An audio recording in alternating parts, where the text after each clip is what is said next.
Newsbeat, Radio 1, you're here with Sharmin Yousuf and Natalie Samasuwo. We are exploring the streets of Cambridge and finding out whether cyclists should pay road tax and bike insurance after one car driver, Owen McDermott, made an online petition. It's ridiculous as the petition creator has no idea what he's on about. Also for you Green Day fans, we're looking at their new video Bang Bang.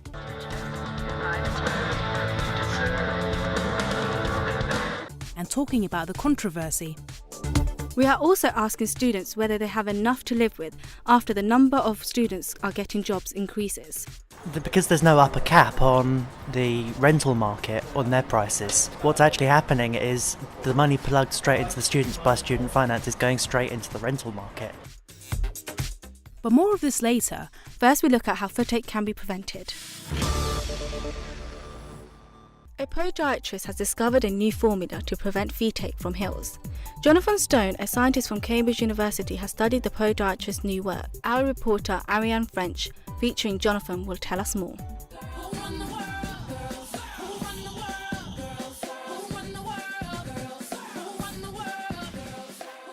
High heels were once considered a symbol of elegance and a wardrobe statement usually for well-dressed people. Data by Mintle shows that 67% of women bought flat shoes over heels. Former Spice Girl, known for fashion, Victoria Beckham, has even been spotted ditching her Louis Vuitton stilettos and switching them to open-toed sandals. The results showed that out of 842 women, 59% of those women preferred flat shoes such as trainers. Trainers, once perfectly designed for exercise, have now become a wardrobe essential for fashion statements. To find out more about this subject, I went on the streets of Cambridge to ask shoe buyers their opinion on heels. Hey, can I ask you, what's your opinion about high heels? I wouldn't choose to wear them for the sake of wearing them. If I was going out, I wear them, but I'd rather wear trousers like jeans and boots and non-heeled footwear. I think if that makes a woman more confident, she can wear high heels. I would say it depends. On a more regular, but Converse is more. But obviously on a night out, people still wear their high heels. I think it's because they're more comfier, when we old Converse. But they're nice, I guess, if you know how to walk in them and you don't injure yourself. I think uni, especially, people, fashion-wise, it's different than in high school. At least where I'm from, in Paris, people care a lot about the way they look in high school and everything, and uni, people just come as you are, be comfortable, especially for just a few hours, I guess. They look painful to walk in, so I don't go near high heels, to be honest. I don't understand how people can walk in them. I'm quite impressed when people wear like 6-inch heels. It's pretty impressive. I don't even see the point in wearing it. I don't even know why women wear heels. Those that wear heels that are going around, you're meant to wear it in the club. You're not meant to wear it around the school now. I like them because they make me taller, but they're a pain to walk in. I adore them, but I don't wear them because I'm too tall. What do maths and shoes have in common? Have you ever wondered why some people suffer with footache while others don't while wearing heels? Emma Supple, a podiatrist from London, has come up with the perfect solution for shoe maths. The formula can be used to stop footache. This means good news for heel wearers. But what is Emma's formula? To find out more about the formula, I spoke to Jonathan Stone, a sports scientist from Cambridge University. Emma's formula is based on the flexibility of the talus, the bone that connects the foot and leg together. If you take your shoes off, sit down and hold your leg straight out in front of you, relaxing the foot. If the foot sits naturally at a right angle to your overstretched leg and doesn't dangle, then your talus has less mobility and you're suited for flat shoes. If the top of your foot walls forward in a straight line following your leg, you are a natural heel wearer. Why don't you have a go at home and see if you are suited for heels? More and more students are finding themselves short of money, and some have even resorted to jobs. My co-presenter Natalie Samasuwo looks further into this topic with the help from university students.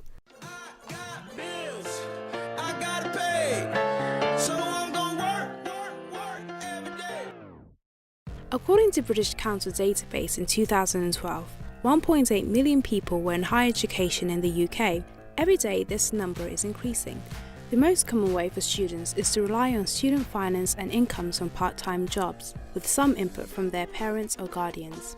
Student Finance England can provide students with a loan that can cover their tuition fees. For students living away from home, it can cover part or all of their rent and some maintenance costs. Every loan for every student is different, and it's worked out by their household income and the individual's needs. More and more students have been found to constantly complain about the prices in their area and how purely relying on parents and student finance would not cover them.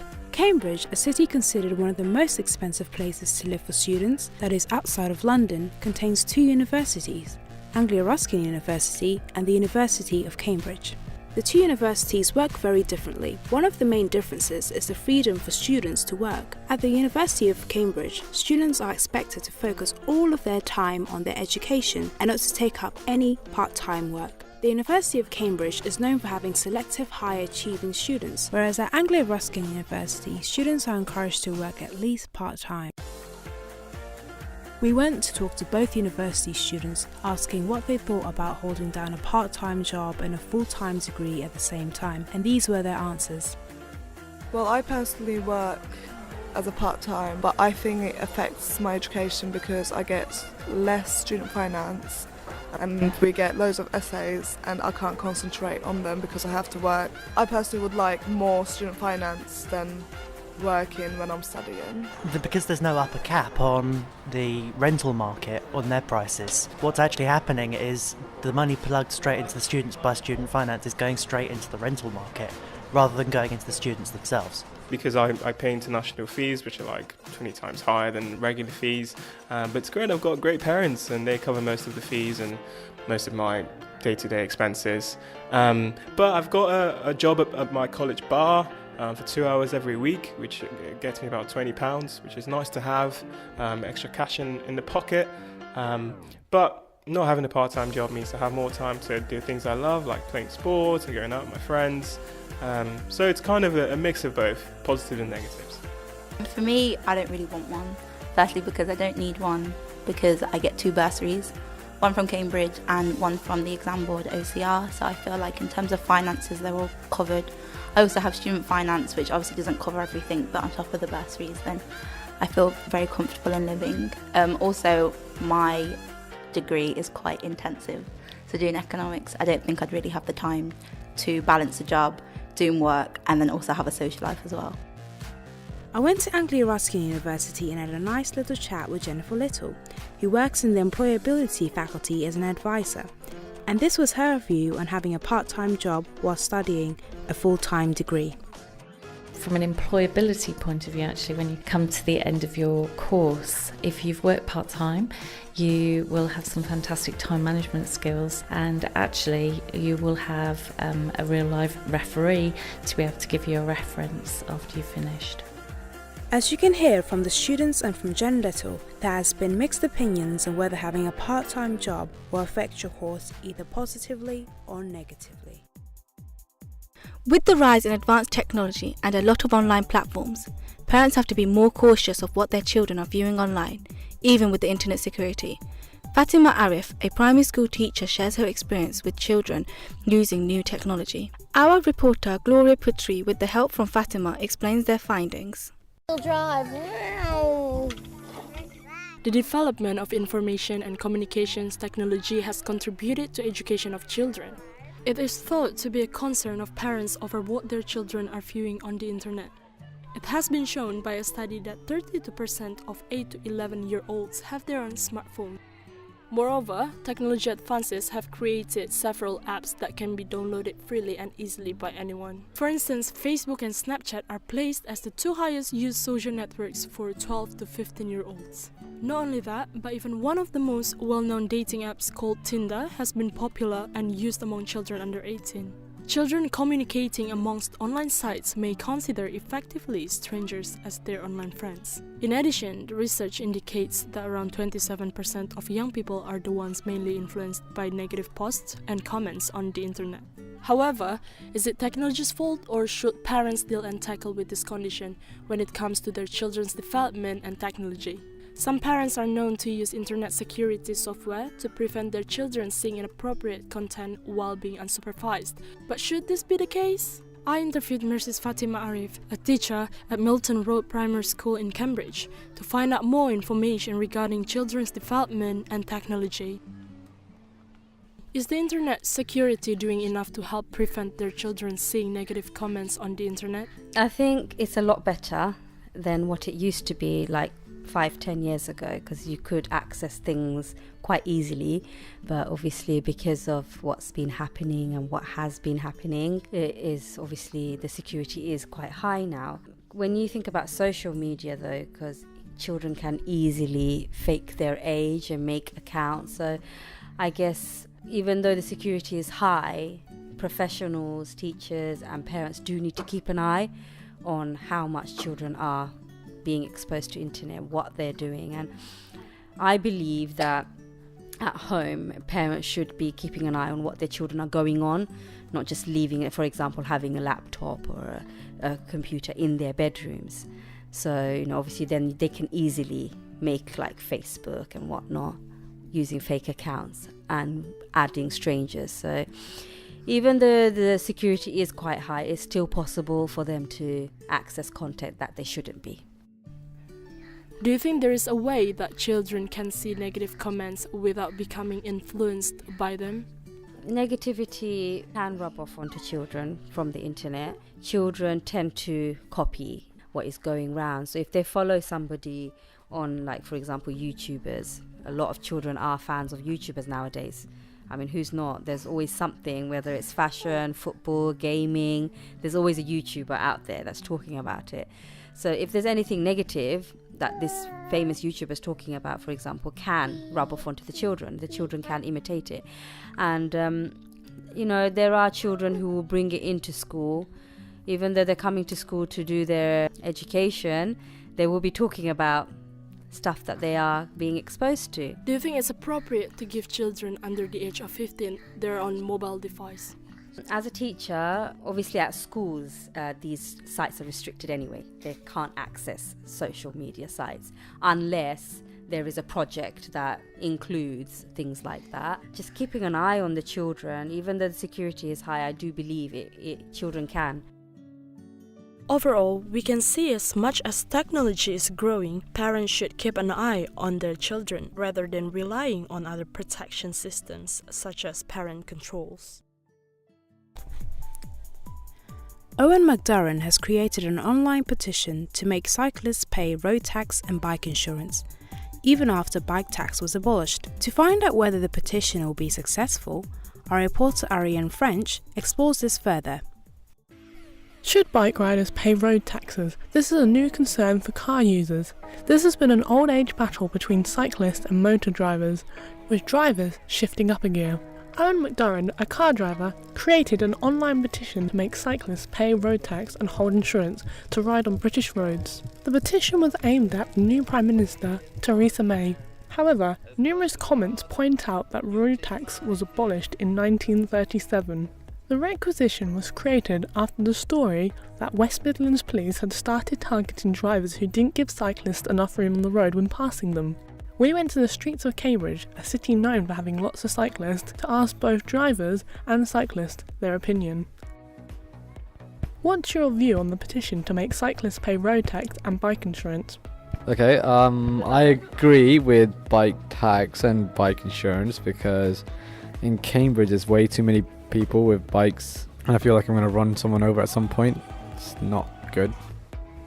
On the idea that if a cyclist hits my car, I should have to pay the damage, which arguably could be seen as quite impertinent. I see it as too right, I should pay the damage because you pay an awful lot of money to learn to drive a car, to do your theory test, which includes hazard perception. That's an entire hour of hazard perception.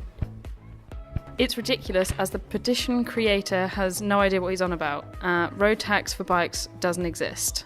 Bike insurance shouldn't happen either. The petition is yet to see results regarding insurance. However, one thing for sure, there will be no road tax for cyclists. The car company Ford have been very successful with their Fiesta design so far. This summer, they're bringing out their 8th generation Fiesta. To find out whether the new design will be successful as the older series, our reporter Andreas Kleovoulou explores this further.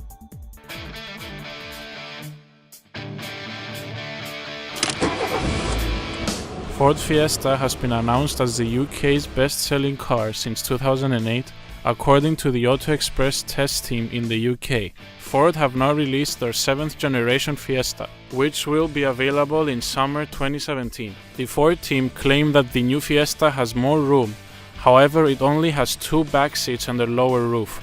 Critics have stated that although there will be more room for passengers to sit in the back this way, the lower roof could be uncomfortable.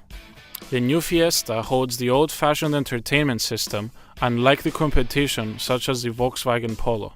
But despite this, will the new Fiesta be just as successful as the other generations? We asked car drivers what they thought of the new Ford series. Hello, do you think the new 7th generation Ford Fiesta will be successful? So personally I think that the Ford Fiesta doesn't really deserve the spot, mainly because safety is a big thing when in vehicles, and the safety sort of specs on that vehicle are not as good as the other two in the market, which are sort of competitive towards it. I think the car will have potential. Everyone loves having more space in a car. I think Ford have nailed this. I don't think it deserves the title at all. Been in it, seen it, the radiator looks really bad, and the fact there's only 2 seats in the back, it's not very good at all. But it's really too early to tell. Ford have a lot of work ahead before the summer to get the network ready, because the Fiesta is very different from an Edge in terms of sales numbers and scale.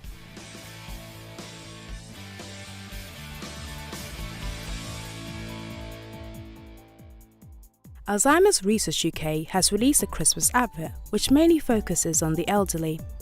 And at Huntington, a mental health nurse points out that younger people can suffer with the condition. Sharmin Yousuf goes behind closed doors to speak to people who have had experiences with Alzheimer's disease. The Alzheimer's Disease Research has just produced a new Christmas-themed advert featuring a father telling his little girl the story of Santa Claus. Once upon a time, in a town not too far from here, a little girl named Freya was preparing for Christmas. But Christmas wasn't quite as magical as it used to be. The father informs the little girl that Santa Claus has Alzheimer's disease, which disables him to carry out his duty on Christmas Eve. The little girl decides to make a change, so she heads out to an adventure to the North Pole.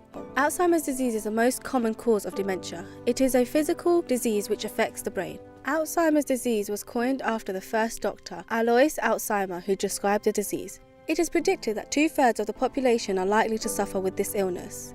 I called Marcus Brown, who expressed his experiences of his mother having Alzheimer's disease.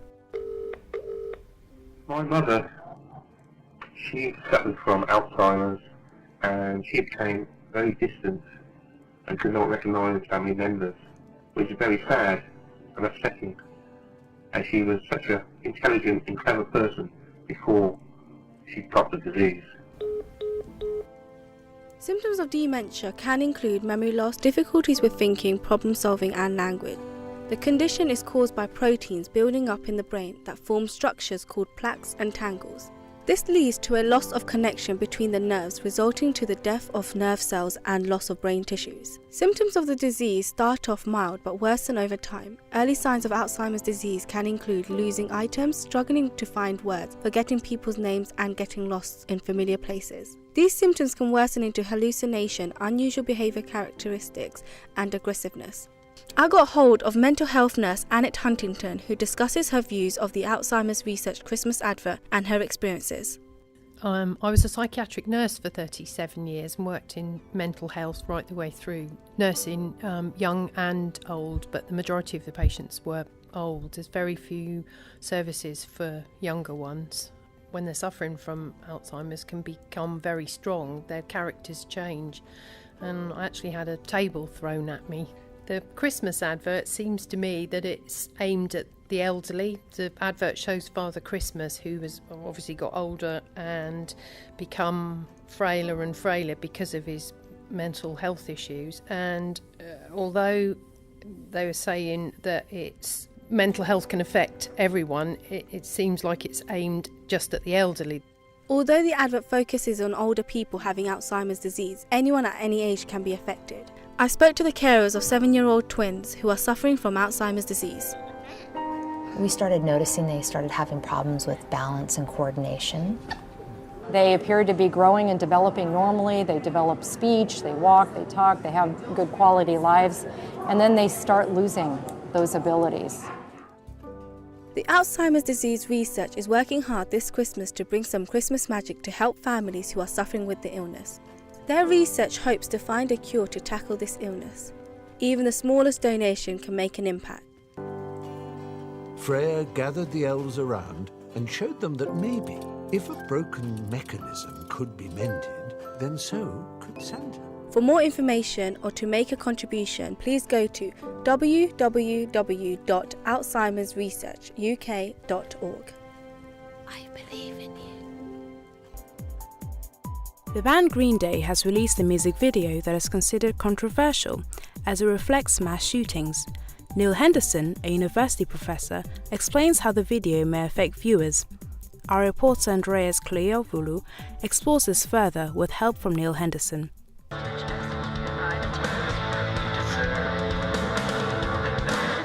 Green Day, the punk rock band known for their top hit American Idiot, has released a new album after 4 years that hit the top of billboards in the UK called Revolution Radio. The songs on the album describe protests against mass shootings, social media, and display politics in the USA. Green Day is an American 4-male member band that started in 1986. The band includes vocalist and guitarist Billy Joe Armstrong, bassist Mike Dirnt, drummer Trey Cool, and guitarist Jason White. The band has released 4 albums in total, having 3 of them hit number 1 in the US billboards. The music video for one of their latest songs from their new album called Bang Bang features a female robbery from the eyes and point of view of the criminals. After the crime, they attend a live gig where they share the money they have stolen with the crowd. It is thought to represent the point of view of psychopaths during a crime, which isn't usually seen in many mainstream music videos. The band commented that they wanted to get into a mass shooter's psychopathic mind, sickened by the fame that they get via social media. The core message of the music video, according to the band, was inspired by the event of rising gun violence in the US, with a twist of the theme of robbing from the rich and giving to the poor. The music video's purpose was to make audiences aware of these type of events. However, do music videos raise people's awareness and influence them? I asked Green Day fans on the street for their opinion. Do you think music can influence people? So music affects us in about real day problems, so it affects us and helps us to understand different things, so not everyone understands it in the format that it's given through news and normal media. So music's another platform in which it can help people understand in a more positive way or negative way, depending on how you take it. Not everyone agrees, but it's a different it's like different learning styles. Everyone understands a different way. I think it's the lyrics. When you hear the song, you can really relate to the words, and it kind of reflects on your own life and what you're going through, whether it's positive or negative at the time.